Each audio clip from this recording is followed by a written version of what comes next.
नमस्कार मित्रांनो, साई मराठी ह्या चॅनलमध्ये तुमचे अगदी मनपूर्वक स्वागत आहे. लग्नाची बेडी या मालिकेच्या आजच्या भागामध्ये आता ही पिंकी, कृष्णा, राघव हे तिघेजण रूममध्ये असतात.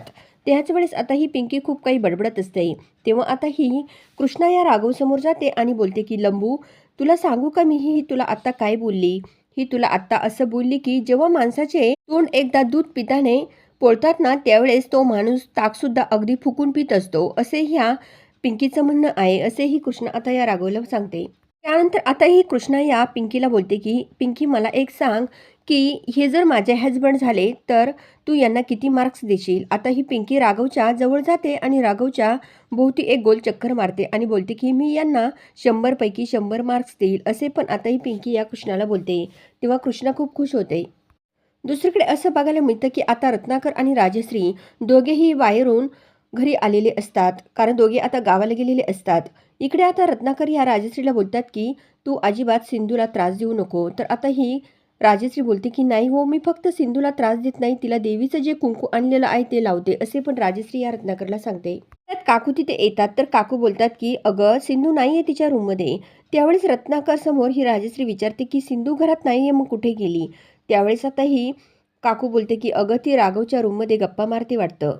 मध्ये आता ही राजश्री बोलते की मी राघवच्या रूममध्ये जाते, तिला हा प्रसाद देते. तर काकू बोलतात की अगं राजश्री, तू आत्ताच आहे ना गावावरून, मग एवढी काही घाई आहे तुला?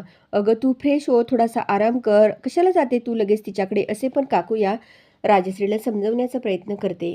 तर आता ही राजश्री बोलते की अगं वहिनी, गुरुजींनी या सिंधूसाठी कुंकू दिलेलं आहे, ते सिंधूला लावण्यासाठी सांगितलेलं आहे, त्यामुळे मी फक्त काय करत नाही तर कुंकू लावून येते, असे राजश्री या काकूला बोलते.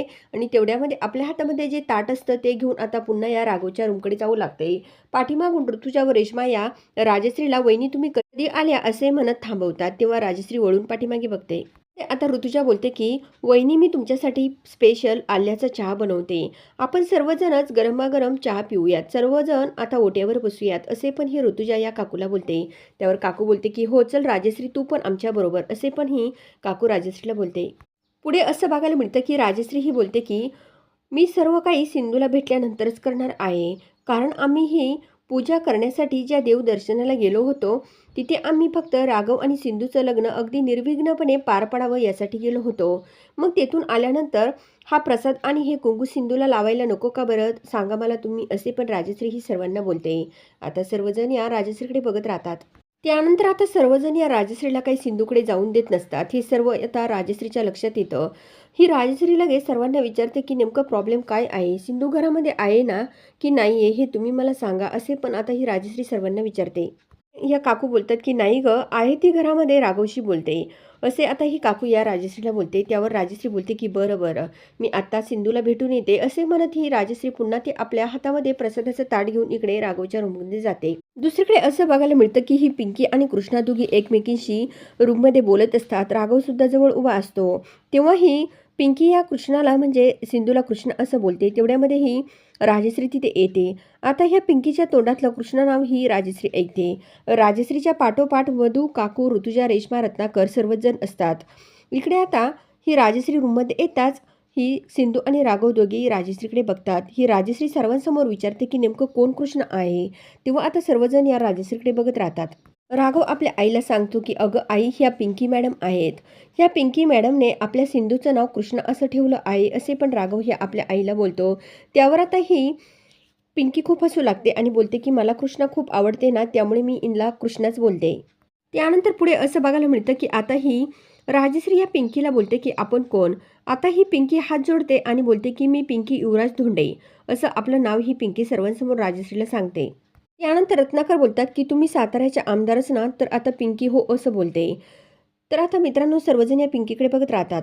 नंतर आता रत्नाकर रया सिंधूला सांगतात की सिंधू, तुला माहीत आहे का, अगं ह्या राजश्रीने फक्त तुला भेटण्याचा ध्यास घेतला होता. त्यानंतर ही सिंधू बोलते की ध्यास घेतला हे बरं आहे, परंतु औषधे वेळेवर घेतली का, असे ही सिंधू जेव्हा या राजश्रीला विचारते तेव्हा मात्र राघव या सिंधूकडे खूप प्रेमाने बघत राहतो. त्यानंतर रेश्मा बोलते की अजूनही चहा सुद्धा घेतला नाही वहिनींनी, त्या लगेच इकडे आल्या. त्यानंतर सिंधू बोलते की ते मला बाकी माहीत नाही, औषधे, व्यायाम आणि जेवण हे सर्व वेळेवर झाले पाहिजे. तर आता राजश्री हो असं बोलते. नंतर आता ही सिंधू ह्या रत्नाकरला बोलते की ए फादर्स, बरं झालं तू हिला देवदर्शनासाठी घेऊन गेला, तिला पण थोडंसं चेंजिंग मिळालं, असे पण ही सिंधू सर्वांसमोर रत्नाकरला बोलते. तेवढ्यामध्ये हळूच ऋतुजा या काकूला बोलते की बरं झालं ही बाई आली, नाहीतर राजश्री वहिनींचं काही खरं नव्हतं, असे पण ऋतुजा हळूच या काकूला सांगते. त्यानंतर आता ही राजश्री या पिंकीला बोलते की पिंकी मॅडम, आमच्या राघव आणि सिंधूचं लग्न होणार आहे बरं का, त्यामुळे तुम्ही लग्नाला नक्की यायचं. त्यानंतर इकडे ही पिंकी बोलते की तुम्ही फक्त तारीख काढा, ही पिंकी तुमच्या दारामध्ये वरात घेऊन तयार आहे, असे म्हणत पिंकी लगेच डान्स करू लागते. कृष्णासुद्धा डान्स करू लागते. तेवढ्यामध्ये काकू बोलतात की राजश्री वहिनी चल, सिंधूला भेटून झालं असेल तर तुला आराम करावा लागेल, चहा घ्यावं लागेल, असे पण ही काकू आता सर्वांसमोर या राजश्रीला बोलते. त्याच वेळेस मित्रांनो, आता ही काकू सर्वांना तिथून घेऊन जाते. आता ही मधू लगेच या कृष्णासमोर येते आणि बोलते की काय ग, तू अशी कशी गायब झाली होती ग, असे पण आता ही मधू या कृष्णाला विचारते. तेव्हा राघव या मधूकडे बघत राहतो. त्यानंतर आता ही पिंकी या मधूकडे सुद्धा खूप रागाने बघते. पुन्हा ही मधू या कृष्णाला विचारते की अगं राघव तुझी किती काळजी करत होता, तुला किती शोधत होता असं म्हणायचं मला, असे पण ही मधू या कृष्णाला बोलते. आता ही काकू लगेच या सिंधूला बोलते की अगं काय ग, मला तर वाटलं तू ह्या मुलीच्या नवऱ्याला घेऊन पळून गेली काय, सुट्टी वाचून खोकला गेला असं मला म्हणायचंय, असे पण काकू या कृष्णाला सर्वांसमोर बोलते. त्यानंतर आता ही कृष्णा सर्वांसमोर या काकूला बोलते की ए फडफड, तू जे काय आत्ता बोलली ना की सुंठी वाचून खोकला गेला, आता तोच खोकला परत आलाय घरात, हे सुद्धा चांगलंच लक्षात असू दे, असे पण ही कृष्णा आता सर्वांसमोर या मोठ्या काकूला बोलते. तेव्हा मोठी काकू लगेच या मधू राणीला बोलते की राणी चल इथून. आता मधू राणी, काकू, ऋतुजा, रेश्मा सर्वजणी रूममधून जातात. मित्रांनो, आता हा राघव या सिंधूकडेच बघत राहतो. राघव या सिंधूला बोलतो की तूच माझी सिंधू आहे, तू हे का स्वीकारत नाहीये, माझं मन मला सांगतं की हीच तुझी सिंधू आहे. आता राघव या सिंधूकडे खूप प्रेमाने बघत राहतो. तेव्हा सिंधूसुद्धा या राघवकडे खूप प्रेमाने बघत राहते. आता पिंकी ही त्यांना गोल गोल चक्कर मारत असते. पिंकी ही डान्स करत असते. मित्रांनो, आता राघव या सिंधूला या पिंकीसमोर आपल्या मिठीमध्ये घेतो आणि बोलतो की आय लव्ह यू सिंधू. आता मित्रांनो, आता जेव्हा राघव आणि सिंधू दोघे एकमेकांच्या मिठीमध्ये असतात तेव्हा ह्या पिंकीला खूप आनंद होतो. पिंकी लगेच खूप खुश होऊन या राघव सिंधूकडे बघते. परंतु मित्रांनो, मधू ही दरवाजामध्ये उभी राहून हे सर्व बघत असते. मधूचा खूप जळफळाट होत असतो. आता ही पिंकी या राघव सिंधूकडे बघताच मधू ही या राघव आणि सिंधूकडेच बघत राहते. हे असं बघायला मिळतं की मित्रांनो, आता पिंकी ह्या रत्न पारख्यांच्या घरातून जाणार असते. सिंधू या पिंकीची बॅग समोर आणून ठेवते. त्यानंतर पिंकी आणि कृष्णा दोघी एकमेकींच्या मिठीमध्ये पडतात. आता ही सिंधू या पिंकीला बोलते की खरोखर तुमच्यामुळे मला सर्व काही रिपोर्ट हातात मिळाले. आता ही सिंधू या पिंकीला थँक्यू असं बोलते. त्यावेळेस आता पिंकी बोलते की असं दोस्तीमध्ये थँक्यू बिंक्यू काही बोलायचं नसतं. तर आता पिंकी या सिंधूला सांगते की तुला माहीत आहे का सिंधू, माझे दाजी जे आहेत ना ते 1 नंबर 100 नंबरी सोनं आहे. अगं तू जेव्हा ह्या घरात नव्हती ना तेव्हा ती मधू त्यांच्यावर पाव टाकण्याचा प्रयत्न करत होती, परंतु ते जागचे हालत सुद्धा नव्हते. आणि ते हे सर्व फक्त तुझ्यामुळे शक्य झालं, कारण सिंधूमुळेच ते असे बनले, असे पण ही पिंकी आता या सिंधूला सांगते. त्यानंतर मित्रांनो, ही पिंकी या सिंधूला विचारते की माझी सावी भाची कुठे आहे. परंतु इकडे सिंधू बोलते की पिंकी, तू जी इन्फॉर्मेशन दिली होती तिथे मी अगदी करेक्ट पोहोचले होते, परंतु मी जायच्या अगोदर त्या लोकांनी सावीला तिथून हलवलं, असे पण आता ही सिंधू या पिंकीला सांगते. त्यानंतर आता ही सिंधू बोलते की नेमकं त्या मधू राणीचा पार्टनर कोण आहे तेच मला समजेना. तर पिंकी बोलते की अगं ती मोठी काकू आहे ना तीच या मधूचा पार्टनर आहे असं मला वाटतंय. तर सिंधू बोलते की छे, काकू तर चुकूनही त्या मधू राणीचा पार्टनर असणार नाहीये. तर पिंकी बोलते की एवढा विश्वास आहे का तुझा.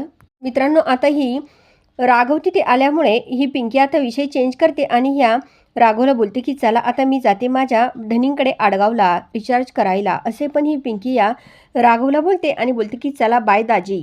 आता ही पिंकी या सिंधूच्या पुन्हा एकदा गळ्यामध्ये पडते. तर आता सिंधू बोलते की पोचल्यानंतर फोन कर बरं का. त्यानंतर पिंकी आता रत्न पारख्यांच्या घरातून जाते. इकडे राघव या सिंधूकडे प्रेमाने बघत राहतो. पुढे असं बघायला मिळतं की राघव या सिंधूला विचारतो की सांग, पिंकी इथे आली होती, जी काही खोटी स्टोरी होती हे सर्व सत्य मला सांग, असे पण राघव या सिंधूला विचारतो. आता मित्रांनो, उद्याच्या प्रोमोमध्ये असं बघायला मिळतं की सर्वजण आता टेबलवरती नाश्ता करण्यासाठी बसलेले असतात. तेव्हा सिंधू ही सर्वांना सांगते की मी आता लग्न करायला तयार नाहीये. आता हे मधू ऐकून खूप खुश होते. दुसरीकडे मधू ह्या सिंधूकडे येते आणि सिंधूला बोलते की राघव हा फक्त माझा आहे हे लक्षामध्ये असू दे. आता सिंधू पण बोलते की तू ह्याच्या अगोदर सिंधूशी कशी वागली हे पण माझ्या चांगलंच लक्षात आहे. असे पण आता ही सिंधू या मधूला धमकावते. तर मित्रांनो, आता नेमकं सर्व सत्य या सिंधूला समजलेलं आहे आणि पिंकी सुद्धा राघव व सिंधूला एकत्र करून निघून गेलेली आहे. आता पुढे काय होणार हे बघण्यासाठी आपल्या साई मराठी ह्या चॅनलला नक्की सबस्क्राईब करा, लाईक करा आणि व्हिडिओ बघितल्याबद्दल धन्यवाद.